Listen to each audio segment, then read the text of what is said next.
Hola, ¿qué tal? Soy Jack y hoy os traigo el 10º vídeo de esta sección de Dados bajo la mesa, donde nos vamos a dedicar a analizar la 9ª sesión que hemos jugado del Legado del Gusano, un relato de Raven de creación propia. Una 9ª sesión que ya tenemos subida al canal, así que si has caído en este vídeo de casualidad, pues te recomiendo que vayas a ver la partida y luego ya vuelves a este vídeo, porque si no te vas a comer spoilers infinitos.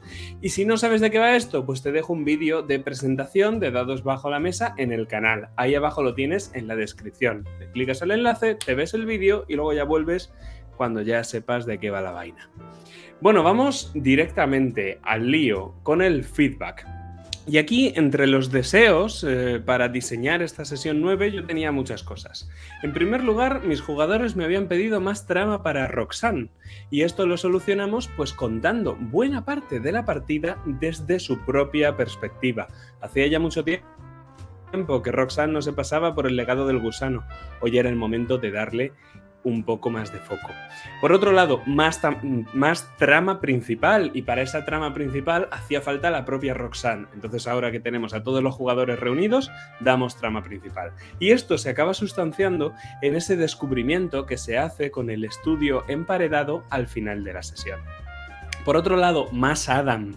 Ya me lo pidió Arthur después de la sesión 7, que quería más Adam. En la sesión 8 me lo volvió a repetir, más Adam.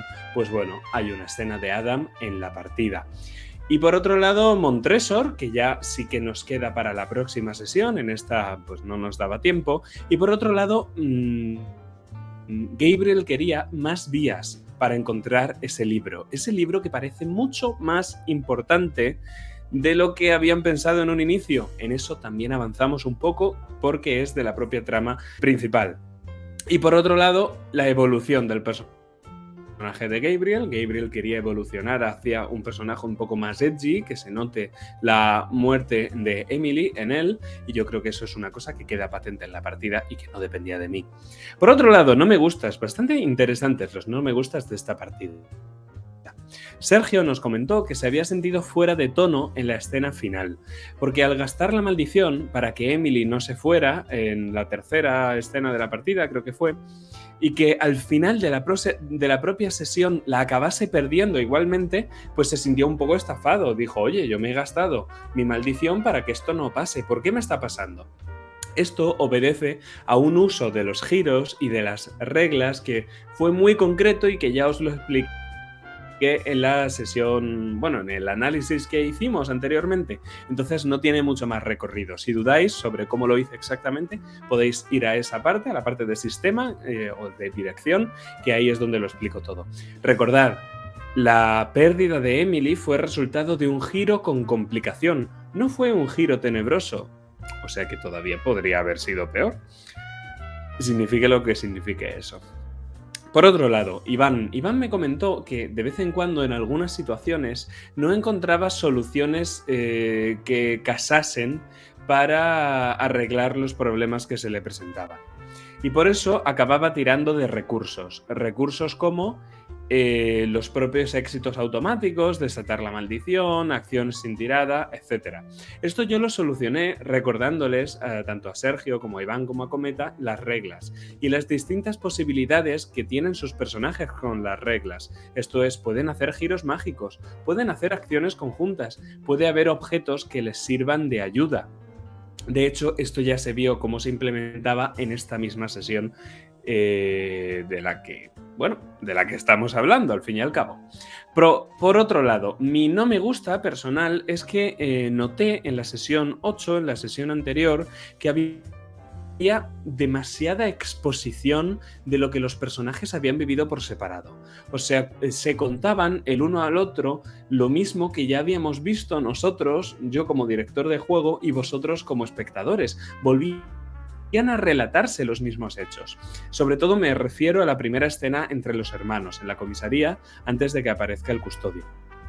Si de verdad los personajes van a ponerse al día Y ahí la cámara tiene que enfocar y tenemos que rolear esa escena, porque esa escena es importante. La escena tiene que tener interés, no puede ser un mero relato de lo que los personajes han vivido, porque entonces es reiterativo, resulta aburrido, estamos perdiendo el tiempo, podríamos hacer cosas mucho más interesantes. En esta primera sesión lo solucionamos distinto. Contamos a Roxanne lo que ha pasado tanto en la sesión privada de Arthur como en la sesión anterior a partir de Adam. Y lo hacemos con una visión sesgada, lo hacemos para ridiculizar al propio Arthur. Tiene un sentido, tiene un interés ese relato de hechos o esa mención de hechos. Entonces, sacando las cosas de contexto, Roxanne pues tiene una determinada reacción. Esa es una buena escena donde se pone a Roxanne al día, aunque no sean las cosas tal y como han pasado, porque al fin y al cabo, ¿cuándo nosotros nos enteramos de las cosas que exactamente han pasado si no es porque las hemos visto? Por otro lado, diseño. Hoy tenemos a todos los jugadores en la mesa, así que, ¿por qué no empezar con un flashback como en la sesión 3? Las razones por las que hago esto, más que hacerlo porque sí, es porque cuando Roxanne se mete en el túnel, si lo recordáis, sesión 6, obtiene en la tirada un giro con complicación. Y esto yo no sabía muy bien qué hacer, sabía que quería revelarle algo del pasado, pero no sabía si quería hacer una sesión privada con ella o qué quería hacer exactamente. Además, tanto Iván como Sergio me habían dicho previamente a la partida que iban a llegar tarde. Así que yo pensé, pues mira, sabiendo esta información, ¿por qué no diseño la partida para que pueda estar Cometa por sí sola?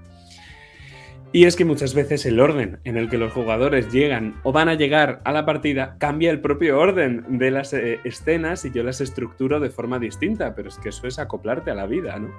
Bueno, yendo ya al meollo, quitando los detalles de color, que ya mencionaremos en el apartado de dirección, lo más importante del flashback de Roxanne es, en primer lugar, nos cuenta la historia de su infancia, que es una cosa que hasta ahora pues, no sabíamos, de hecho ni la propia jugadora lo sabe. Y nos cuenta que desde la muerte de Madeleine Corbus, Randolph ha tenido a su hija viajando de un lado para otro debido a los negocios que tiene el hombre en el viejo continente. Por otro lado, otro detalle clave, no han tenido relación los Corbus del viejo continente con los de Raven, hasta ahora que han recibido una carta de Philip. Robert nunca dijo que tenían familia al otro lado del mar. Por otro lado, Randolph quiere mandar a Roxanne al otro lado, no quiere que vive su propia vida, quiere que su familia de sangre, la eduque como si fuera una dama. Por otro lado, Philip le ha hablado de un tal Dr. Lee, un joven soltero que puede ser un buen candidato para Roxanne. Y por otro lado, y lo más importante quizá, Philip solicita a Randolph y a su hija que les envíen una reliquia familiar, un libro muy antiguo, y es Roxanne la que lleva ese libro del viejo continente hasta Raven. ¿Será ese libro una Biblia profana? ¿Quién sabe? ¿Quién sabe? Todas estas cosas son importantes, tanto para la trama general de la partida como para la propia trama personal de Roxanne y su maldición. Por eso lo revelamos aquí en una sesión que va a tener a todos los jugadores presentes para que todos se enteren de esta trama general y a la vez, pues bueno, lo hacemos con Roxanne sola porque es la única que de verdad presenció estos hechos, aunque no los recuerde o aunque los recuerde en la medida en la que nosotros se los vamos rememorando. Pero bueno, damos un salto muy grande hasta la primera escena que tenemos con Arthur. Aquí, con Arthur, contamos la escena desde la propia perspectiva de Arthur. Dejamos caer que el día ha avanzado sutilmente, que se ha levantado tarde y que cuando baja a desayunar el salón ya está ocupado. Este diseño de escena en el que su madre parece que tiene una relación cómplice con Adam y el propio Arthur lo descubre, en lugar de rolear, que tendría más sentido cronológicamente, ¿no? La propia llegada de Adam a la mansión, como habla con Roxanne y luego aparece Arthur, lo hacemos así para generar un propio impacto en el propio Arthur. Pero claro, para esto necesitamos la complicidad con Roxanne. Entonces, echando un vistazo por debajo de la mesa, yo os comento que, bueno, que realmente se lo dije a Cometa, oye, mira, va a pasar esto, tienes que hacer esto. Y ya está. Porque realmente a quien le estamos creando esa escena es a Arthur. Entonces utilizo a Cometa como cómplice. La escena que sigue a esta, con Adam User, es magnífica. Los diálogos de Adam están muy diseñados y muy pensados para ser cuchilladas sutiles a los Corvus, especialmente para Arthur. Adam está ahí para poner en evidencia al resto de los personajes entre ellos. Por eso revela cosas de las correrías de Arthur en las sesiones anteriores, o por eso revela también cosas del pasado de Roxanne que no ha contado a sus hijos, porque no se acuerda o porque no quiere, o quizá por las dos cosas. Esto, unido a que Roxanne no había estado presente en las sesiones anteriores, nos permite unir una narrativa y una metanarrativa maravillosa en la que le estamos resumiendo a Cometa todo lo que le ha pasado, pero a su vez, como decía antes, tiene un impacto aquí. La manipulación está servida, no me digáis que nos cae bien Adam User. Sergio dio su estrella a esta escena. Pero bueno, realmente el objetivo de diseño para colocar a Adam aquí es esa gran sorpresa que se guarda hasta el final de su escena, y es el futuro matrimonio entre Grace y Lord Montresor. Esto, aparte de ser un giro a la propia trama de Arthur, que acaba con toda la sutileza del momento, los Corvus directamente cierran filas y se oponen al matrimonio, empiezan a dar palos al pobre Adam. Y bueno, no me digáis que no es una idea maravillosa que Adam esté moviendo ahí hilos para que los User y los Corvus no se unan en matrimonio. ¿Os mola? Pues bien, la idea no la tuve yo. Como ha pasado muchas veces con la propia trama personal de Iván, ha sido el propio Iván el que tuvo la idea hace muchas sesiones. No se pudo decir a nadie, a ninguno de los jugadores, pero yo ahora aquí sí que os lo puedo revelar. Eso sí, no se le ocurrió que fuera con Lord Montresor. Me dijo, ¡buah! ¿Te imaginas que ahora comprometen a Grace? Sería una putada, ¿verdad? Creo que la tuvo al final de la sesión 3. Pero bueno, tras esto llegamos al punto fuerte del diseño de la partida. El estudio emparedado. El estudio emparedado tiene el siguiente indicio de la trama general para lo que yo necesitaba a todos los Corvus. En primer lugar, la habitación está llena de cadáveres. Eso da un toque de horror a la escena y a la vez nos responde a la pregunta de qué está pasando con los gatos en la mansión Corvus, pero no nos dice el quién, porque eso todavía queda para verlo. Por otro lado, en la habitación están los libros del escritorio, los objetos de la estantería y los mapas de la esquina. Cada una de estas cositas son una pista y hay 3, no es casualidad, tengo 3 PJs. Los 3 PJs van cada uno a por una cosa, o por lo menos así es como yo lo tenía diseñado. Concretamente el escritorio tenía ese diario en clave. Entre los mapas estaba el mapa de Sion y en algún lugar iba a estar el anillo de los Corvus. La referencia bíblica, San Mateo 5, como ya ocurría con Samuel 28, está específicamente hecha para Gabriel. Yo sabía que si doy libros, Gabriel va a ir a los libros. Entonces digo, pues ya está, la referencia bíblica que es para Gabriel, la oculto donde sé que el personaje va a ir. Es muy sencillito, ¿no? Por otro lado, el mapa de Sion conecta con la Sociedad de Exploradores, que es la trama personal de Arthur y que ya lo vimos en la anterior sesión. Toda esta escena está diseñada para albergar muchas pistas e ir dándolas poco a poco a los propios PJs conforme distribuyo el foco, pero a su vez están juntos, lo que permite que puedan comentarlas, hablar sobre ellas y así abocarnos a una escena final que fue maravillosa. Pero bueno, mucha información sacan de aquí, mucha información a tener en cuenta. Habrá que ver en las siguientes sesiones. Pero nos vamos a la dirección, concretamente a la del flashback, que como veis antes lo he pasado mucho por alto y es que es casi todo dirección. En primer lugar, cabe hablar de la diferencia de tono. La diferencia de tono, pese al amago que hago al principio, es muy distinta del resto de partidas que hemos jugado de Raven.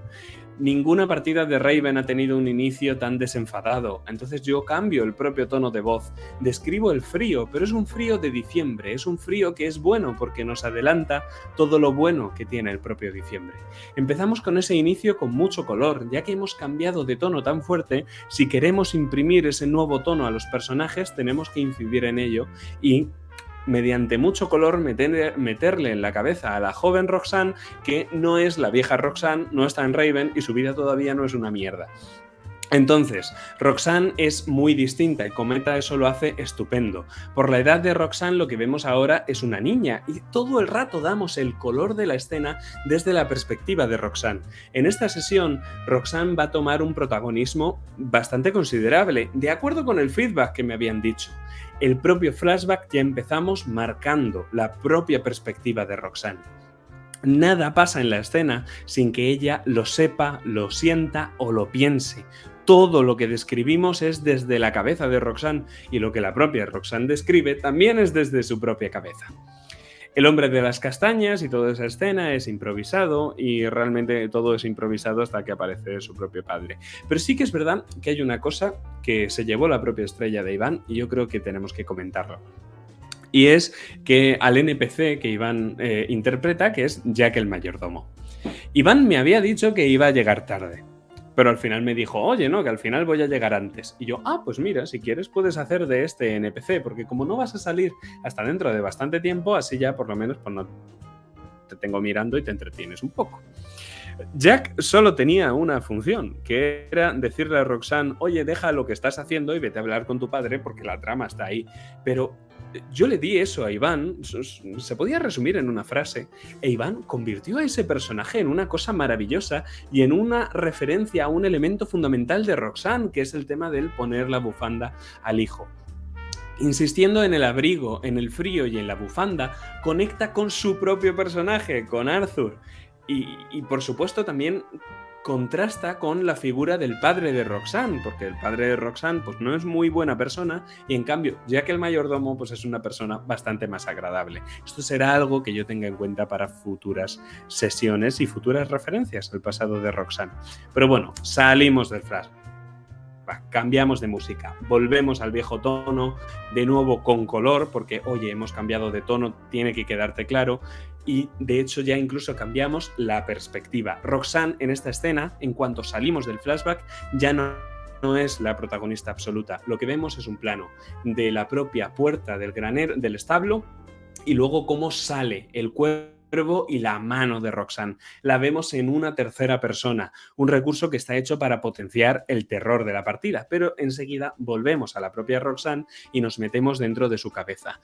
Y lo retomamos exactamente en el mismo punto donde lo dejamos, ¿no? Roxanne se internaba en ese túnel, ahora empezamos la partida con Roxanne saliendo del túnel por el otro lado. Y que ya quede claro que, desde luego, la cripta conecta con el granero a partir de ese agujero de gusano. El caso. Nos metemos en la propia cabeza de la jugadora y damos un poco de contexto también mediante el color sobre el establo y tal. Y esto lo hacemos porque de vez en cuando hacemos estos flashbacks y hacemos estas escenas un poco surrealistas, ¿no? El propio jugador, que no el personaje, sino el jugador se puede sentir un poco perdido, o rollo de ¿pero qué ha pasado? ¿Pero qué recuerdo? ¿Pero qué tal? ¿Pero qué cual? No hay por qué parar la propia narración y decirle, no, mira, exactamente lo que recuerdas es tal. No recuerdas que en la siguiente sesión se puede hacer bien, se puede hacer metiéndote en la propia cabeza de la jugadora y se puede hacer, pues como yo creo que lo hice en la sesión 9, ¿no? De vez en cuando es necesario dar un poco de contexto para que el jugador sepa a qué atenerse con su propio personaje. No hacer todo tan onírico y tal. De vez en cuando hay que poner los pies en tierra, ¿no? Por otro lado, que Ghost no esté presente y que le falte un ojo es una cosa que contribuye al propio horror y que además nos permite establecer un puente entre las propias reflexiones propias de Roxanne que conectan con esas del flashback, ¿no? Todo el flashback desde su perspectiva. Aquí hacemos un pequeño paréntesis en el que vemos tercera persona, pero luego volvemos a la propia cabeza de Roxanne porque, insisto, en esta sesión ella es la prota absoluta. Otro aspecto también interesante que comentar aquí en la dirección es la descripción que hacemos de Gabriel. Describimos a Gabriel exactamente igual que como describimos a Michael cuando se aparece ante Roxanne en la sesión 3. De nuevo es una escena espejo, un niño que necesita su ayuda después de haber recibido un ataque espectral. Y de nuevo, el instinto maternal de Roxanne aparece, esta vez es que es su hijo directamente, y protege a ese niño. No presta atención a lo sobrenatural, no presta atención como le pasó con Michael. Quizá puede ser un fantasma, quizá me estoy volviendo loca, me da igual, es un niño y necesita ayuda. Y ante este instinto maternal, el espectro desaparece. Todo esto media un giro que ya hablaré en la parte del sistema. Además de esa misma descripción, un detalle divertido es que Gabriel tiene 14 años, él mismo lo ha dicho alguna vez, lo dice bastante de hecho. Pero Roxanne siempre dice en metajuego y a veces por el chat que para ella tiene 7 años y como mucho 8. Esa es la descripción que damos del propio Gabriel cuando lo ve Roxanne desde su propia perspectiva, porque de nuevo, mientras que con Gabriel vamos a adoptar una tercera persona y no nos vamos a meter en esta sesión en la cabeza de Gabriel, ya lo hemos hecho mucho antes, aquí queremos dar el foco a Roxanne, lo hacemos todo, casi todo en la partida, desde la perspectiva de Roxanne. Aquí, una vez estos dos madre e hijo se encuentran, tienen una escena muy dramática que no tenía por qué darse así. Al fin y al cabo, yo no tenía claro que Roxanne fuera a identificar que ser el llanto de su hijo, no me estoy volviendo loca, voy a volver a meterme en el túnel, me pide una tirada, venga, voy a tirar. Yo no esperaba que todo eso se tuviera que dar así. Estaba claro que Roxanne se iba a encontrar con Gabriel tarde o temprano, lo que no sabía es que iba a ser ahí. Entonces, bueno, al final, pues mola esa escena que se produce, era un poco con lo que yo intentaba y los jugadores reforzaron esto en la propia partida mediante sus personajes porque esta sesión es la escena del luto compartido que tienen Roxanne y Gabriel. Roxanne por todo lo que ha perdido en su vida y Gabriel porque se acaba de dar cuenta que lo acaba de perder todo. Pero bueno, esta escena se llevó muchas estrellas de la sesión y de hecho da el propio nombre a la partida. Este juego entre el verde y el negro, entre el luto, pues bueno, es bastante interesante. Pero avanzando un poco hasta la parte de Adam, y ya cuando se desecha el juego de las sutilezas, ¿no? Que vemos que tanto Arthur como Roxanne entran a trapo y ya eso se convierte en una guerra campal. Más bien son ellos pegándole palos al propio Adam. La primera vez que Adam User aborda a Arthur, y creo que ese es el mejor verbo para describirlo, lo pilló a traspié. Construimos, si lo recordáis, esa escena para que Arthur estuviera a la defensiva y Adam pum, pum, pum, pum. En cambio, esta vez las tornas han cambiado. Esta vez son dos Corvus. Esta vez Adam está en su territorio. Y conocen algunas de las debilidades de Adam, como esa relación que tienen él y su padre. Entonces le atacan y machacan. La conversación termina en la sala de música. Es donde ellos querían que terminasen. Y yo ya pues aprovecho y digo, pues ya que el pisuerga pasa por Raven, meto ahí la trama principal. Es ahí donde aparece el propio Gabriel y yo aprovecho y antes de que se separen, ¿no? Ya hemos desplazado el foco hacia Gabriel con el sonido del piano. Esta vez es el sonido de las paredes el que desplaza el foco hacia ese elemento fundamental para la trama principal y que nos lleva a la escena diseñada, que es el estudio emparedado. Bien, una vez el drama termina, yo fuerzo un poco todo esto de las paredes antes de que se separen. Quizá lo más lógico y lo más orgánico y lo mejor habría sido esperar a que se separasen y dejar un poquito espacio para reposar todo el drama que hemos construido con esa escena brillante con Roxanne y Gabriel al piano. Pero yo sé que si me pasa esto, se van a separar. Y yo ya no quiero que se separen. Yo estoy mirando el reloj diciendo, no, aquí hay que darse prisa, aquí tenemos que meter caña.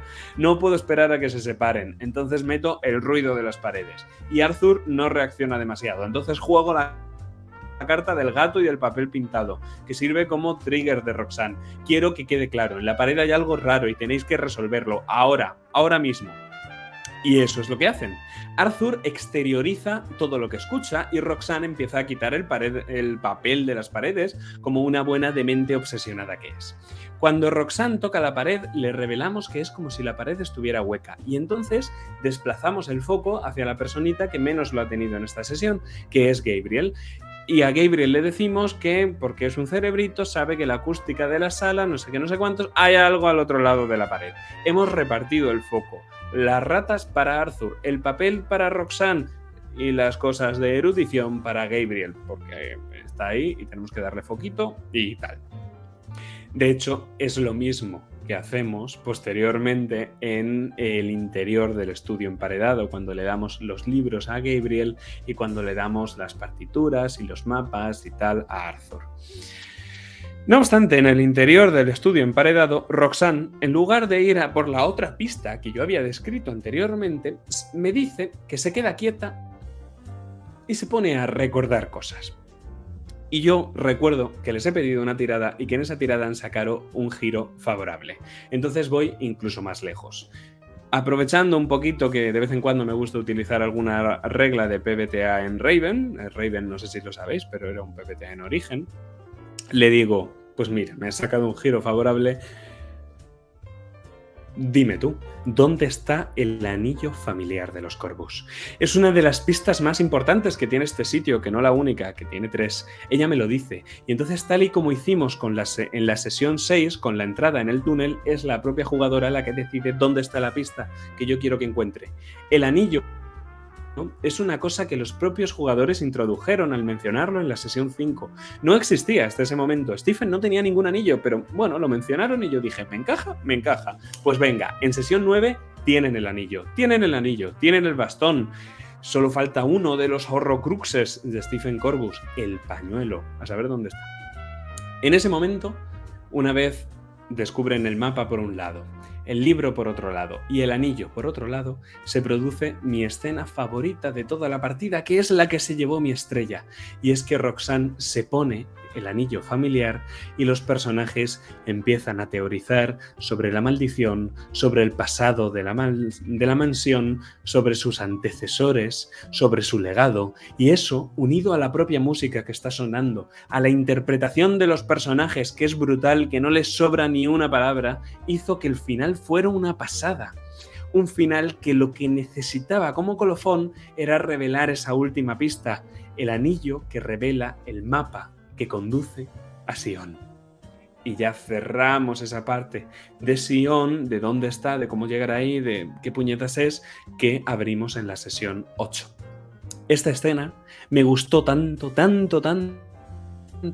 que pese a que yo ya tenía un epílogo preparado, creo que era tan chula y creo que el epílogo podría haber alargado tanto la sesión y quizá haberlo dejado en un peor punto, que yo preferí que esta fuera la escena final, porque ninguna nos iba a dejar con un tan buen sabor de boca.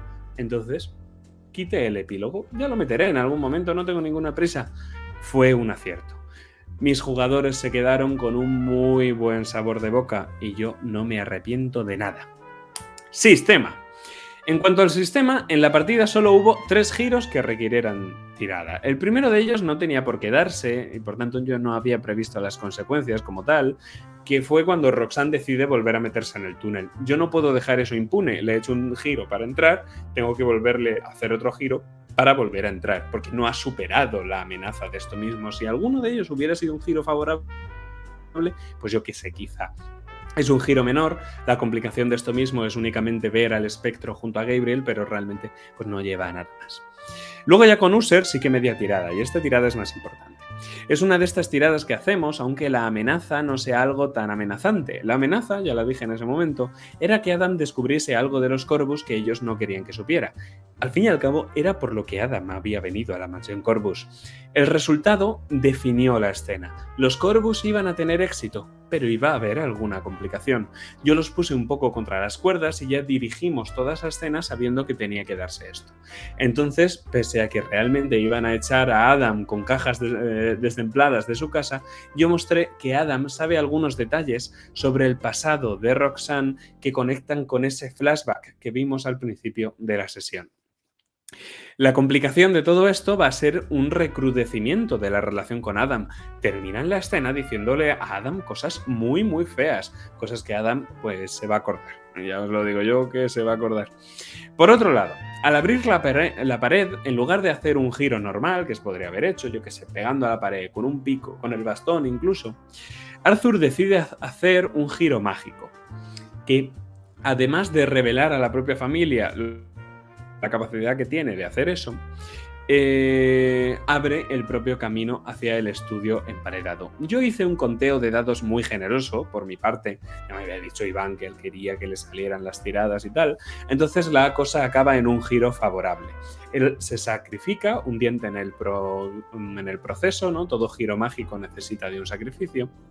Y yo, pues, al tener un giro favorable, pese a que había previsto varias complicaciones, para un giro tenebroso, para un giro con complicación, tal, se usara o no magia para abrir esto, pues mira, con un giro favorable yo no te puedo poner nada de esto, tienen que pasar cosas buenas y bonitas para ti, algunas de ellas incluso me las vas a decir tú. Entonces, al final, fue propio de la autoridad narrativa de los PJs la localización del anillo, que a partir de ahora pasa a estar en su poder. Música. En cuanto a la música, lo más destacable de la partida es la música que utilizo al principio. Creo que es una música muy bonita, muy alegre. Algunos de los temas están relacionados con Roxanne. Concretamente, cuando escucha al chico del violín, suena el tema de Roxanne para violín. Y el secreto que tiene la música de esta escena es que el tema de Roxanne, Once Upon a December, es uno de los temas de la película Anastasia de Disney. Y este tema inspira el color del flashback. Yo no lo habría puesto en diciembre si la canción no se llamara así. Y esto tanto yo como la jugadora lo sabemos, ¿no? Luego, pues utilizo varias canciones de drama y de terror para Roxanne, y luego en el momento en el que Roxanne encuentra a Gabriel, utilizo la misma banda sonora, por así decirlo, el mismo hilo musical que utilicé cuando Roxanne encuentra a Michael en sesión 3. Así reforzamos ese paralelismo, aparte de hacerlo con la dirección y con el color, lo reforzamos con la propia música para que quede claro que, oye, te estoy poniendo exactamente lo mismo. Otro detalle tonto, en la escena con Adam, para no anticipar que este personaje estaba en la casa, su tema personal no suena hasta que Arthur lo escucha y descubre que está en casa hablando con su madre. Porque si lo hubiéramos puesto desde el principio, desde que el propio Arthur se levanta, pues Arthur ya, si Iván sabe que ese es el tema de Adam, ya se puede hacer sus cábalas de que anda cerca. No nos interesa. Queremos causar sorpresa ahí, pues lo metemos en ese momento. Si hubiéramos querido causar tensión, como en algunas otras veces pues ha pasado en la campaña y va a ocurrir en el futuro, pues tal. Por último, a destacar esa canción Recuérdame de la película Coco, que es la canción que Gabriel está tocando en el piano, una canción que puso el propio Sergio, una canción cuyo título son las últimas palabras de Emily, Recuérdame, y además es el nombre de la sesión 8, y que viene a reflejar un poco el estado psíquico de Gabriel. Luego ya en la conversación familiar pues suena una canción mucho más oscura, mucho más edgy y menos esperanzadora. Pero poco más que decir, damas y caballeros, así que decidme. ¿Por qué Roxanne no recuerda su pasado en la mansión Corvus? ¿Lograrán impedir nuestros personajes la boda entre Grace y Montresor? ¿Cuál será el siguiente movimiento de Adam? ¿Podrá Gabriel recuperar la esperanza? ¿De quién era ese estudio emparedado? ¿Y qué se oculta en Sion? Pues esas son algunas de las preguntas que se han planteado en esta sesión y que iremos desvelando a partir de las siguientes. Así que nada más que decir, damas y caballeros, nos vemos muy pronto en la próxima sesión del Legado del Gusano.